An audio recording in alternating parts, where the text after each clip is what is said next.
接下来要处理的是这个红豆馅。红豆馅呢最简单，我们是拿砧板，准备这种大的砧板，把它擦干净，洗一洗之后要擦干哦。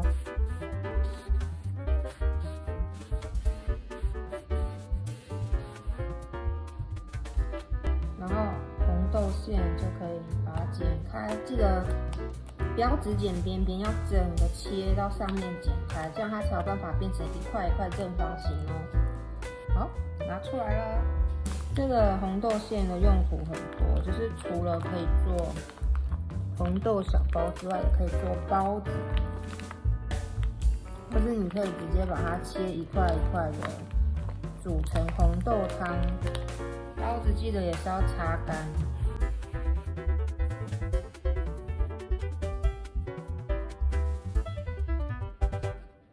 那你的手要记得擦干，这边就要用刀子，使用上就要特别的小心。好，这个砧板可以稍微把它擦干。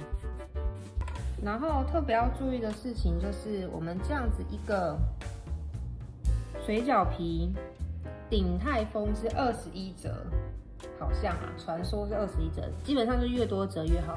所以你在折的时候，你要折成21折，它就会变得很小。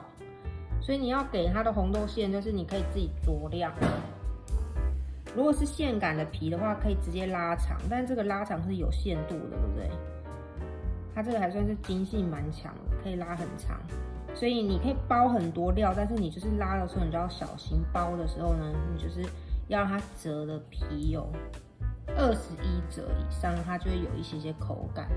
所以我们在切这个红豆馅的时候呢，你就要量力而为，就是看你的这个水饺皮可以张多大，然后你再切多大。那这个看起来我这个水饺皮可以张得很大，所以我应该会试几个馅料很多的，然后再试几个馅料少的。那我们现在开始切吧，我应该会先切这么大的看看。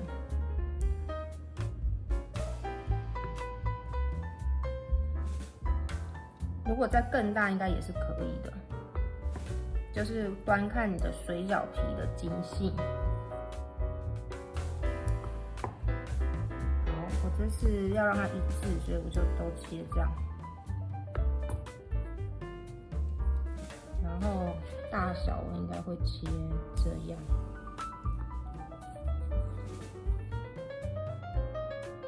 然后你可以评估一下你的水饺皮有多少，像我的水饺皮蛮多的，所以我就可以切的稍微小块一点，让它包的比较小一点。如果你水饺皮很少的话，你就可以切大块。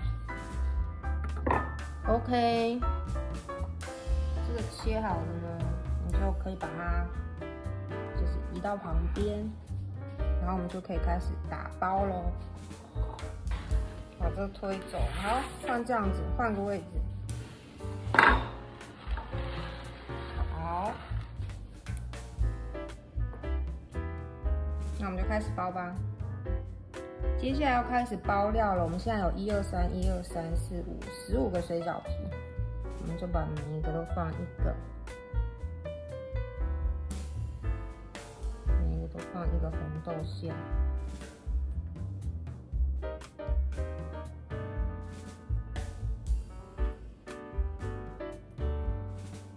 这样一个我觉得应该就算蛮多的了。这种红豆小包好不好吃，就取决于它的红豆馅料有没有太甜。好，那我们先包中间这个，一边拉一边折，一边拉折到中间，一边拉一边折到中间，一边拉一边折到中间，折到中间，拉折到中间，拉折到中间，拉折到中间，拉好，中间给它这样，嘿，压下去，这样就是一个了。虽然长得有点小，但是这个基本上蒸起来就会很好看。你中间可以再稍微卷一下，我这个没有卷，但是反正我这个好了，我就先放到旁边。好，那再试一个给大家看，就是，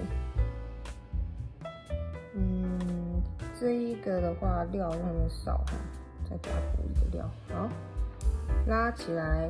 折到中间，拉到中间，折起来，拉到中间，折起来，拉到中间，折起来，拉到中间，折起来。拉到中间折起来，拉到中间折起来，拉到中间折起来，中间最前面转一下，嘿，压好了，第二个又好了，好了2颗，长得不太一样大，但还行。好，再把它放。好，接下来呢，我们要做的就是尽量让它有21折哦。1、2、3、4、5、6、7、8，太难了。9、10、11、12、13，只有13折。再试一次，这个好小哦，再给它一根红头线。好，如果要21折的话，我猜可能要先这样，然后让它每一折都很小。1、2、3、4、5、6、7、8、9、10、11、12、13、14、15、16，尽力了，16折。好，大家都自己玩看看吧。基本上21折，我觉得蛮难的。这个是21吗？好，再试一次。1啊，没关系。2、3、4、5、6、7、8、9、10、11、12、13，这个还甚至有一点破掉了。好。不过基本上这些是全素的，所以你如果是参加聚会啊，或是要请人家吃东西的时候，都很适合，因为你就不用问说，你们有几个人吃素啊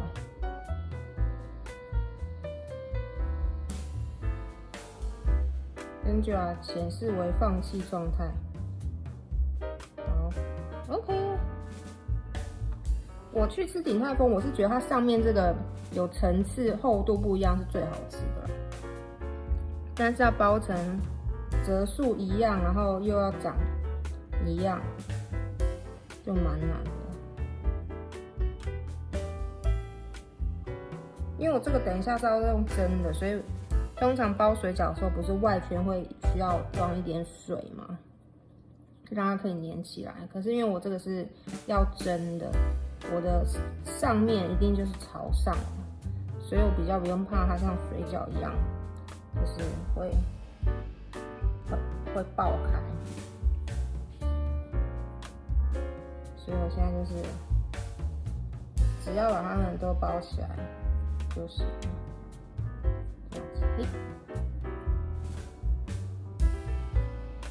然后 Angela 还蛮喜欢吃馅很多的，所以我就加多一点。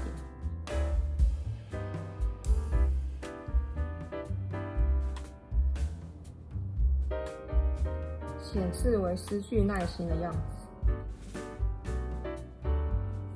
好，快结束了。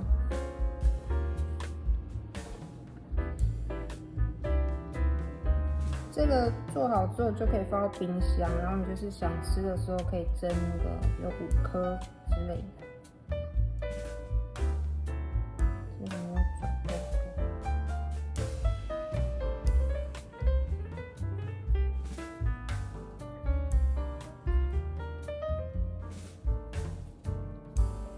甚至可以留一点点红豆的馅在上面露出来，这样，因为它就是可以知道说哪边是红豆馅。这个有点像，已经像是饺子之类的。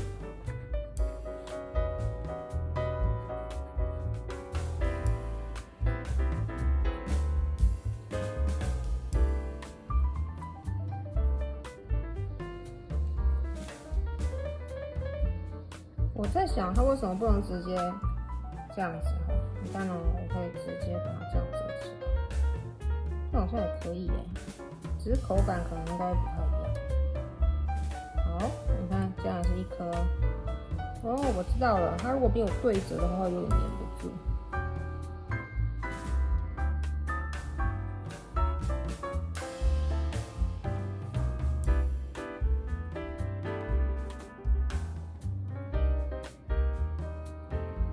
这也可以做成红豆馅饼。好，这就是今天做了所有的红豆小包，虽然形状不太一样，但是基本上它只要有这个折痕，就会有不同的口感，就会很好吃哦。OK， 这些的话就是把它放到冰箱冷藏，不要冷冻。如果要吃很久的话，再冷冻，冷冻也是可以的。但是你要煮的时候，要蒸的时候呢，你就是一定要让这个朝上，不然它会很容易爆开，馅就会跑出来哦。要蒸的时候就用电锅3格，然后蒸到跳起来，然后再焖10分钟就可以了。还剩蛮多这个红豆馅料的，可以做成红豆馅饼。然后还有剩很多这个饺子皮，也可以做红豆馅饼，就是一层红豆一层饼，一层红豆一层饼，就会变成红豆馅饼，就可以用煎的，也是很好吃哦。那今天就是示范这个 Angela 自己做的红豆小包，鼎泰丰红豆小包自己做的自家版。喜欢这个影片的话呢，欢迎帮我们按赞跟按订阅，这样我们就知道你比较喜欢看哪类型的影片，我们就会拍比较多。然后欢迎追踪我们，就是跟着 Angela 去旅行，就会有一系列的旅游啊、美食啊，或是一些有趣的生活小物跟大家分享哦。那跟着 Angela 去旅行，我们就下次再见喽，拜拜。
这个饼煎好了，你看它旁边就是会脆脆的，很像烙饼的样子，这个超好吃的哦。所以你看，因为我们做了一层一层的酥饼跟油皮酥皮一层一层，它就会变成像烙饼一样，这就是切开的样子，很好吃哦。它就是很酥，很像烙饼，你要试看看哦。